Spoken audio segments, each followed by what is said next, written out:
नमस्कार भावांनो, हिंद केसरी मैदानमध्ये आपलं सर्वांचं स्वागत आहे. तर भावांनो, या व्हिडिओच्या माध्यमातून तुम्हाला मी अपडेट देणार आहे. ती अपडेट म्हणजेच आपला सर्वांचा लाडका या बैलगाडीच्या शर्यत क्षेत्रातला देव रुस्तम व द्वादश हिंद केसरी बकासूर किती सेकंडमध्ये गटपात झाला, तसंच भावांनो बकासूरचा भाऊ चिक्या किती सेकंडमध्ये गटपात झाला हे देखील तुम्हाला मी या व्हिडिओच्या माध्यमातूनच सांगणार आहे. तर व्हिडिओ शेवटपर्यंत बघा. तर भावांनो, आपला सर्वांचा लाडका बकासूर आज मौजे वेताळ केसरी मैदानामध्ये पळताना दिसला. तसंच भावांनो चिक्या देखील आपल्याला पळताना दिसला. आज वेताळ केसरी भोर येथे भव्य दिव्य असं ओपन बैलगाडी शर्यतीचं मैदान संपन्न होतं आहे. तर चला मित्रांनो, लगेच व्हिडिओला सुरुवात करूया.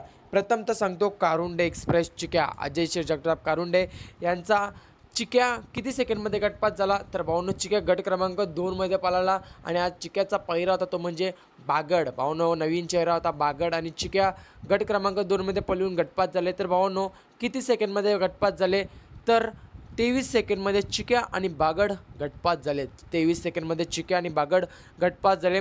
तसंच भावांनो, आपला सर्वांचा लाडका या बैलगाडीच्या शर्यत क्षेत्रातला देव रुस्तम व द्वादश हिंद केसरी बकासूर गट क्रमांक 18मध्ये पळून गटपात झाला. आज बकासूरचा पायरा देखील नवीन चेहरा होता तो म्हणजे गंधराज आणि आपला सर्वांचा लाडका बकासूर गट क्रमांक 18मध्ये पळून गटपात झाला. तर भावांनो, बकासूर किती सेकंडमध्ये गटपात झाला, तर भावांनो आपला बकासूर 22 सेकंडमध्ये गटपात झालेला आहे.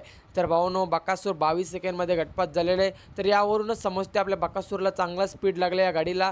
आणि नक्कीच भावांनो, आज नवीन चेहरा असून 22 सेकंडमध्ये गटपात झालेला आहे. आणि आज रान देखील मातीचं आहे, त्यामुळे भावांनो कसपणाला लागणार आहे. आणि भावांनो, नक्कीच भावांनो, हे चिक्या आणि बकासूर दोघे भाऊच आहेत. एका सेमीत लागायला नाही पाहिजे, कारण भावांनो एका सेमीत लागले तर दोघांना गुलाल मिळत नसतोय. त्यामुळे भावांनो एका सेमीत लागले नाही पाहिजे. आणि भावांनो, नक्कीच आज एका सेमीत नाही लागले तर दोन्ही नंदी गुलालामध्ये राहतील. सर्वांना शुभेच्छा.